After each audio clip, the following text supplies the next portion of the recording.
I can see why someone told me that Group C is the group of death, because the fixtures that we just had, they were weird. They were very, very weird indeed. And the results were not expected. But what's up, Rich Squad? Welcome back to the channel. It's your boy Dominic Rich, and I'm here to give match reviews for the second round of Group C fixtures that were played in the 2019 CONCACAF Gold Cup. We had El Salvador playing Jamaica and Curacao taking on Honduras. And guys, those two games were different. They were different. That's the best word I could come up with right now. They were different.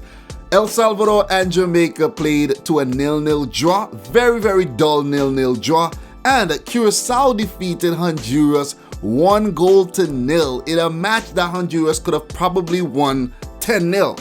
It was that one-sided at first, but guys, the sport of football never ever ceased to amaze. So congrats to Curacao for picking up their first ever Gold Cup win and scoring their first ever Gold Cup goal. So congrats, man. Congrats, man. I underestimated Curacao after they lost to El Salvador. Initially, guys, remember I predicted Curacao to get out of this group. They're not out of the group yet, but this win and the way Jamaica played, man, it sets up the Jamaica versus Curacao fixture very, very nicely. After 2 rounds of matches, Jamaica sit on top Group C with 4 points, El Salvador second on 4 points, Curacao third 3 points, and Honduras at the bottom of the group without a point. They have been appalling at the Gold Cup, dating way back to like 2013. So guys, let's start with the El Salvador versus Jamaica fixture first. I predicted a 3-1 win for Jamaica because after their showing versus Honduras, I figured they would beat El Salvador comfortably, but damn sure I was wrong. The game ended in a dull 0-0 draw. It has been one of the dullest games so far in the tournament, to be completely honest. I was disappointed in the way Jamaica played. I think El Salvador were the more impressive of the two teams, and if they picked up 3 points, I would not have been surprised. As for head-to-head, that was the 21st meeting between Jamaica and El Salvador, with Jamaica winning 10, El Salvador winning 5, and 6 games ending in draws. Jamaica has never lost to El Salvador at the Gold Cup, but they recently lost 2-0 in their CONCACAF Nations League fixture versus the Central American nation. Fun fact for you guys, fun fact. Jamaica has been unbeaten in the last 12 CONCACAF Gold Cup group matches with 8 wins and 4 draws. They have been quite impressive. Maybe not versus El Salvador, but they have been impressive throughout the last few tournaments. As for lineups, Theodore Whitmore played a 4-3-3 formation with Andre Blake in goal, Alvis Powell at right back, Damian Lowe and Sean Francis as the center backs, and Kimor Lawrence at left back. He did make a few changes in the midfield. We saw Junior Flemings playing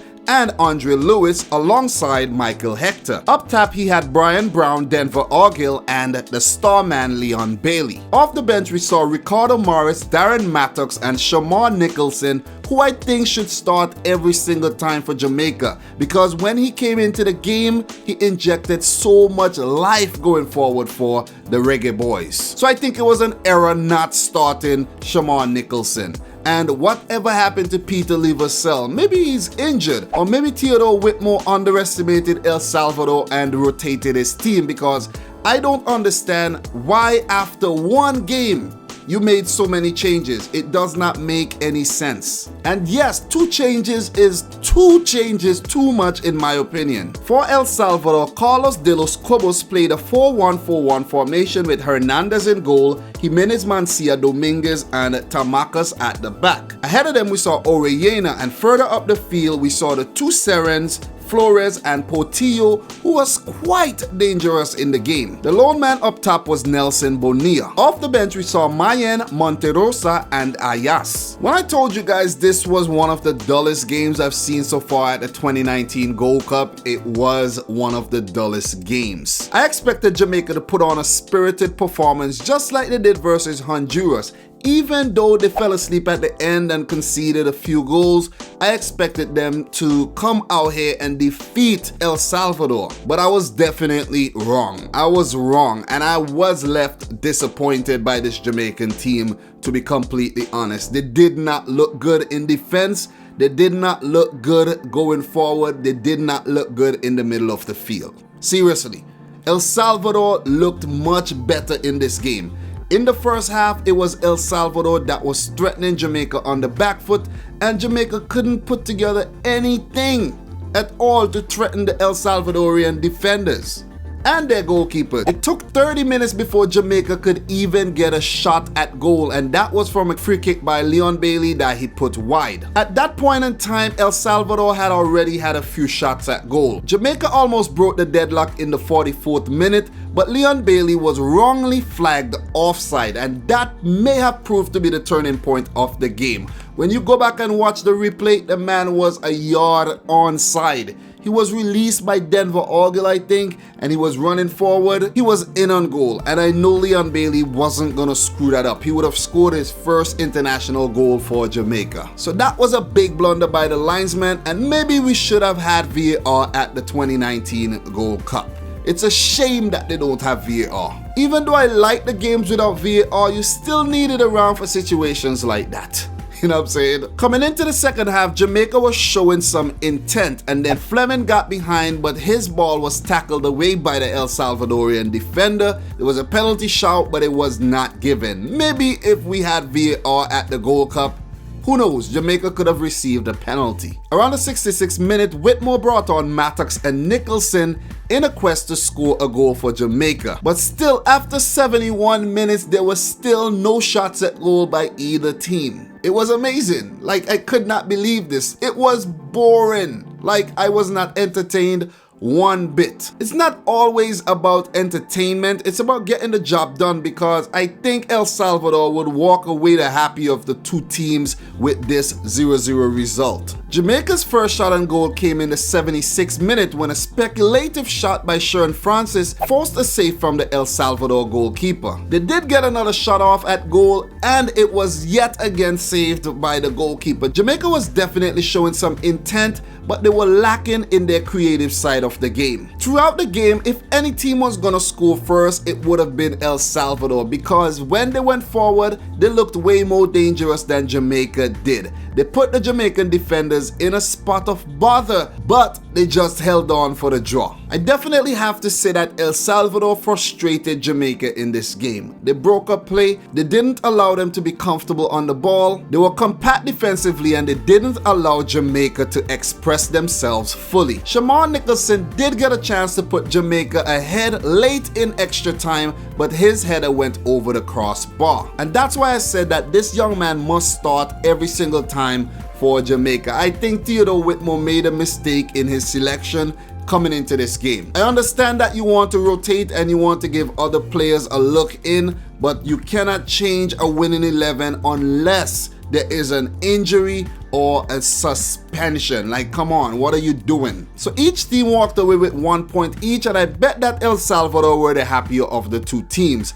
They now are both on 4 points. As for stats for the game, El Salvador had 5 shots at goal with a 1 single shot on target, 45% of the possession, 381 passes with an 80% pass completion, and 18 fouls. They picked up 3 yellow cards. For Jamaica, they had 7 shots at goal with 2 on target, 55% of the possession, 464 passes, 84% pass completion, 15 fouls. It was a very physical game. It was mostly played in the midfield. None of the teams could carve out any clear chances throughout the entire game, and it was just a boring game. I hope we don't get a repeat of this one going forward. For El Salvador, they will face Honduras in their final group match on Tuesday the 25th of June, while Curacao and Jamaica will meet each other on the exact same day. It's crunch time going into the final group games, guys, because Curacao picked up a win versus Honduras, which means they are on 3 points. They need to defeat Jamaica to book a place in the quarterfinals, and then El Salvador only needs a draw. It can get ugly for Jamaica here at the 2019 Gold Cup. It could definitely get ugly. They would want to approach this Curacao game very, very carefully. They would not want to underestimate Curacao. They would want to play their strongest possible 11, because I don't think it's going to be easy to beat Curacao at all. We saw what happened versus Honduras. As for the El Salvador versus Honduras game, well, Honduras, they basically, I think, they ain't got nothing to play for, because the best third place team does not go through. And they could only get a maximum of 3 points, so they are out of the tournament. They can play spoil sport for El Salvador. Definitely can. Because if El Salvador loses by a big margin, they would have an inferior goal difference to Jamaica if Jamaica does lose versus Curacao. It's crazy. Curacao could end up tapping Group C. So let's talk about the fixture between Curacao and Honduras, man, because that one was historic. It was historic. It was epic. It was enjoyable. 100 times more enjoyable than the Jamaica-El Salvador game. This was the first meeting between Honduras and Curacao, and of course, you know, Curacao came out victors. Fun fact for you guys, fun fact, Honduras has now gone 10 Gold Cup games without a win. That's terrible. When Brazil defeated them 7-0, I knew something was off with this Honduran team. Ever since they played the World Cup Intercontinental Playoffs, they have only won one single game since then. It is ridiculous. Honduras are in a very bad state right now. And the loss versus Minnows Curacao. Yes, Curacao are Minnows. If you're from Curacao and you're watching this and you're mad that I'm calling the team Minnows, the team is a minnow, and there is no problem with that. It only leaves room for improvement, and we know that Curacao is improving. And I said room for improvement, and it was Eloy Room who was the hero on the day. 1-0, scoring their first ever Gold Cup goal to Leandro Bacuna against the run of play, completely against the run of play, after Eloy Room was peppered in goal. Peppered, and when I say peppered, I mean peppered continuously, and he kept pulling off big saves, and they weren't no half saves or no easy save. They were really good saves. Honduras were really good up until they conceded. It's quite amazing. I really don't understand how Honduras did not score in that game. Albert Ellis looked really dangerous in the game. I don't understand how Honduras did not score. Seriously, I don't understand. So guys, let's talk about lineups for this game. For Fabian Quioto, who I think might end up losing his job, he played a 4-3-3 formation. We had Lopez in goal. We saw Becalis, the two Figueroas, and Izaguirre in the back. Further ahead, we had Lopez, Garrido, and Alvarez, Albert Ellis, Lozano, and Chirinos up top. Off the bench came Ocasta, Castillo, and Reyes. For Remco Bicentini, he chose to play a 4-3-3 formation with the hero Eloy Room in goal. Gary, Cuco Martina, Lachman, and Stati at the back. We had Leandro Bacuna, Hoy, and Maria in the middle of the field. And further ahead, we had Nepomuceno, Arias, and Antonia. Off the bench, we saw Carmelia, Martina, and Van Kessel. So as I said, man, I really don't understand how Honduras did not score in this game. I really don't. Seriously. In the first half, Curacao defenders were horrible. They led in the Honduran attackers time after time after time, and they just kept coming and coming, but Eloy Room came up big every single time. There was even an instance where the post was struck. For some reason, the ball could not go in the back of the net. It didn't matter what Honduras tried. And playing in such hot conditions, after a while, you're gonna run out of ideas, because Honduras were trying every single thing. I was actually here watching the game with my wife. She was sitting there with my son, and I'm like, what the hell is going on here? And then to our surprise, Curacao scored, and we were stunned. We were like, what the hell just happened there? It was Nepomuceno attacking on the right. He got a cross in, and Leandro Bacuna ran in space and hit it past the goalkeeper's left. ended up in the back of the net. It wasn't even like a strong shot, but it was just enough. He hit it first time and he caught Honduras sleeping. It was Curacao's first ever Copa Oro goal. So Leandro Bacuna will go down in history as the first ever man to score a goal in the Gold Cup for Curacao. And guys, after that, the game changed. The game changed. Honduras did get another chance just before the halftime whistle to score, but guys, we know what happened. It didn't go in. Coming back for the second half, Honduras were back at it again. Castillo hit the post again. It wasn't him who hit the post the first time, but Honduras hit the post again. About 10 minutes later, they did get the ball in the back of the net and they were celebrating, but the referee and his linesman came together and they had a long discussion, and it was deemed that the Costa Rican player came back from an offside position when he scored. So it was no goal and Curacao were relieved. Honduras continued to try everything, but it didn't matter what they tried, nothing could get past Eloy Room. Curacao did get a few more look-ins at goal, and I could even remember there was a 1v1 situation with the goalkeeper. The attacker went around and then Figueroa came up with a big tackle to save Honduras from further embarrassment. And around that time, it was around the 75th minute mark, and the stats said